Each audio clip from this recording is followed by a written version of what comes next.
রাস্তার অবস্থা যদি এই রকম হয় তাহলে মানুষ চলাফেরা কিভাবে করবে?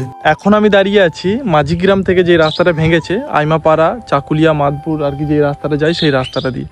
তো মাঝিগ্রাম স্কুলের পর থেকে যে রাস্তাটা শুরু করে ভেঙেছে, তো তারপর আমি যেই বাইক নামালাম, এই রাস্তাটাতে এত পরিমাণে কাদা আর তার সাথে রাস্তাটা এত বাজে যে আমার এইটুকু আসতে এখনও আমি আইমাপাড়া পৌঁছাতে পারিনি। ওটা হচ্ছে আইমাপাড়া।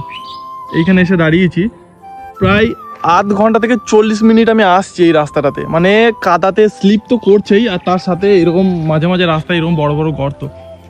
এক জায়গায় এমন বাজে ছিল যে আমি ভাবলাম সেখানে দাঁড়াবো, কিন্তু সেখানে দাঁড়ানোর উপায় নেই। তো এই রাস্তাটা একবার দেখা দরকার। মানে কাদা তো থাকবেই, মানুষ ধান কেটেছে, কিন্তু ঠিক করানো দরকার। এত বড় বড় গর্ত যে বাইক জলে নামাচ্ছি, তা বাইকের অর্ধেক করে চাকা ঢুকে যাচ্ছে। তার অবস্থা এতটাই খারাপ, আমার হাতের অবস্থা দেখো।